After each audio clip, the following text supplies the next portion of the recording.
I feel bad I didn't include any Daniel Johnston, which sounds a lot like this quality, but I just found him so much later it didn't make any sense. I was actually I was torn between like Old Crow Medicine Show. Oh, what is that guy's name now? Is eluding me. I just thought of it. Jonathan Richman and Kenya Dawson. Oh, okay, yeah. And because they're all pretty like big parts of me. Oh, yeah, I can see that. Like I like weird music, and I really don't like mainstream shit. I have a hard time with it often. I really like off the beat indie stuff and bluegrass stuff, which I've chose Kimya to represent like that whole part. You really ended up with like one less song than me anyway. Yay! I do love Kimmy Dawson. Yeah, we were talking while the song was playing a little bit, and just like I was torn between, all the bluegrass stuff that I like, and like I really wanted to put Methamphetamine by Old Crow Medicine Show on here, and like I really wanted to put I Was Dancing in the Lesbian Bar by Jonathan Richman in here.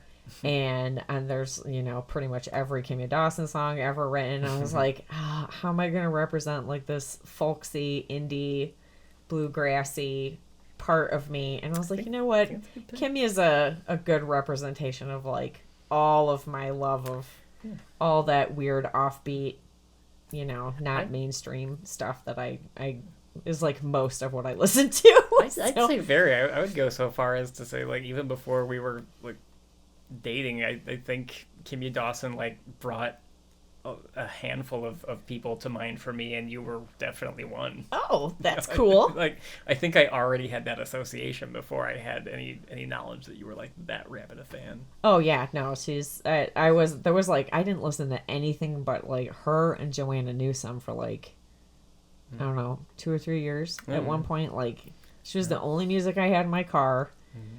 She was the only music I was listening to, like, solidly. And then, and that was before Juno, and I was so happy for her. Oh, yeah. Because that really exposed her to, like, a huge amount of people. And then I kind of hated it. Remind me After to show that. you at some point the Barbara Walters interview. I forget who she's talking with. It might have just been, like, The View. But I think that she and, is it Adam Green?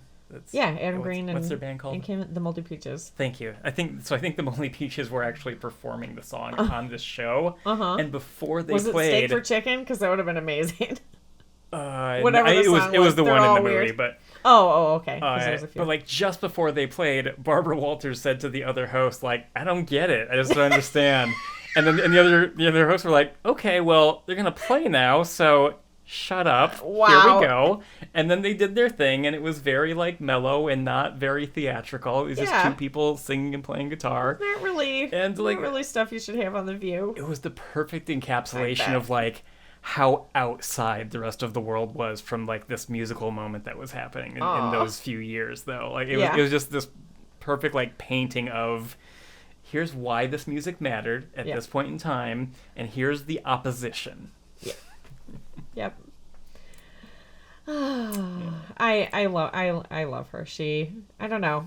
I really felt like knowing about her, and because she was very, very, I mean, she was making music out of her bedroom. Yeah. Which now you are, which is cool. And that's like I felt special and connected to her. Yeah. Just because I knew about her and I loved her so much. So. I still think of myself very much as a bedroom recording artist, and I think on some level I always will. Like as I get other opportunities, I still think of myself as like someone that would prefer to put things together in a very simple way, in a very sparse way, without a lot of tricks and technology. And that time period is really where that idea comes from for me. Yeah. Well, she's just so beautiful and great, and I just love her all the time. Yeah, so, I mean, a similar sentiment to how you feel about Kimmy Dawson. I very much identify with a handful of musicians that it pains me to think that no matter how well I may yet do in the music world, like they're gone. Yeah. I'll never get to have a collaboration or meet them or shake their hand or just say like thank you. Yeah. And one of the biggest for me is Freddie Mercury. Yeah. Never mind that on this next track, David Bowie is also a part of it. Yeah. The Freddie and Alone is one of those, like, whenever I think of Freddie Mercury, it hits me on a gut level. Like, I didn't know about him until it was too late. And that weighs on me in a way that it just shouldn't, but does. I understand. And with that, here's Under Pressure. Yeah.